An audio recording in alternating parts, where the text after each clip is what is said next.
Markets don't take summer holidays, and July was no exception. Today, I'm joined by Sunil, who is the head of multi-asset funds at Aviva Investors, to discuss what drove markets in July. Sunil, thanks for joining me. I think let's just get right into it. And what were the main themes driving markets this month? Hi, Amber. I think three things worth talking about this month. So the first one is we knew we were in this period of a pause for trade discussions. Did that actually reach any agreements?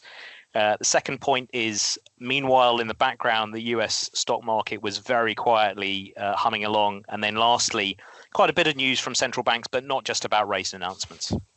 Yeah, okay, well, let's start with trade then, because there were some big headlines this month.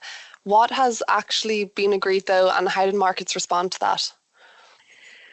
Well, exactly what's been agreed is something that I think markets will be talking about for some months to come. But we've had some stuff announced, particularly with the European Union and Japan, which are, some of the biggest, both of them top 5 exporters to the US. So in Japan, they've agreed that the US will levy a 15% tariff on basically all their goods. And most importantly for Japan, their auto sector. I think they've been worried about whether it might be as high as 25%. Japan will not be levying tariffs on US imports, might ease some of its regulations, and also was promising to invest $550 billion into the US economy. Similar sort of mood music from the EU, flat tariff of 15%, no reverse tariffs, a commitment to buy $750 billion of US energy over the next 3 years, which is a bit of a weird number because that's more than all imports into the region currently amount to for energy. Another investment pledge and also a commitment to buy a lot of military equipment.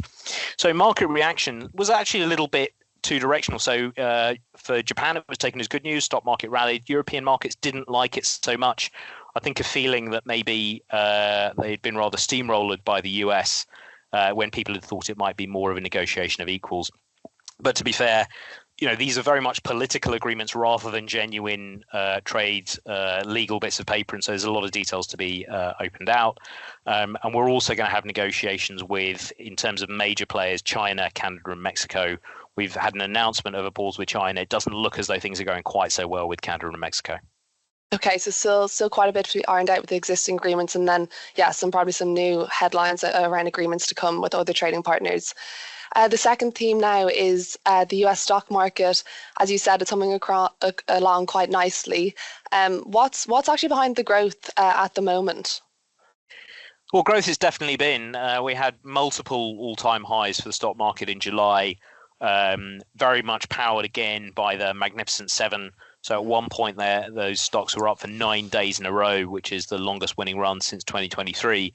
I think what's driven it is 2 points. Firstly, earlier in the quarter, when companies had been reporting how the first quarter went, that generally was a lot better than people had feared. There had been concerns about a kind of sudden stop in business activity because of the news on tariffs and so on, which wasn't borne out. So I think people had already started to see greater resilience.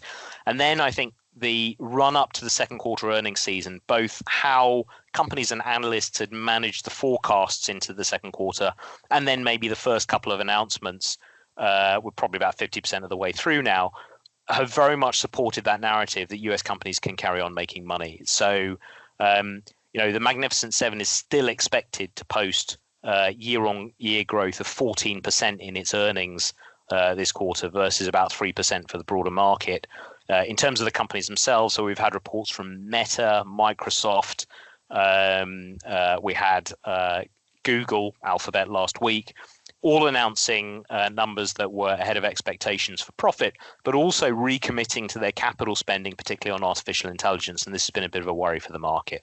And then lastly, a few policy tailwinds. So we'd seen some news that was great for crypto lovers in terms of further institutionalization of that part of financial technology.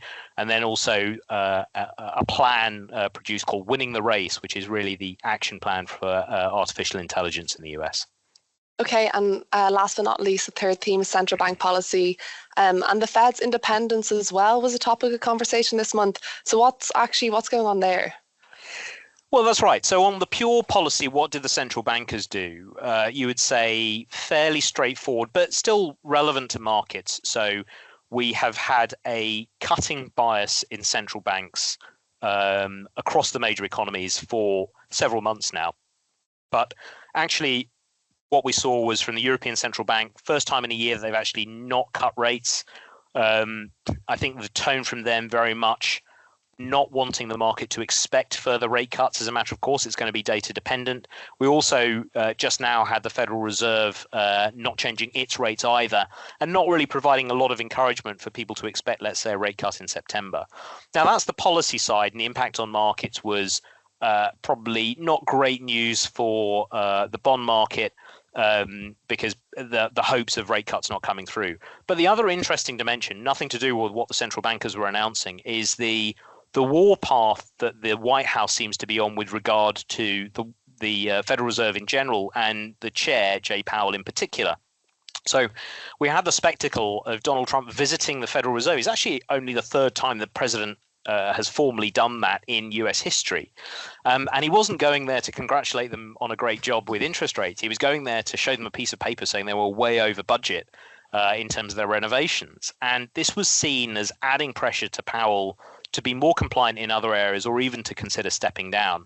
Now, the rhetoric's been walked back, but I think this is going to be an ongoing market theme about how much pressure the White House will place on the Federal Reserve. Yeah, very interesting. There's definitely plenty to keep an eye on in August. Now, we finish every month a monthly episode with our stat of the month. And this month, it's that NVIDIA's market cap reached $4 trillion in July. And that's the first time a company has ever crossed that threshold, which really is incredible. Sunil, thanks a million for joining me. Thank you to everyone that's tuned in. And we'll be back next week with another interesting topic that has caught our eye.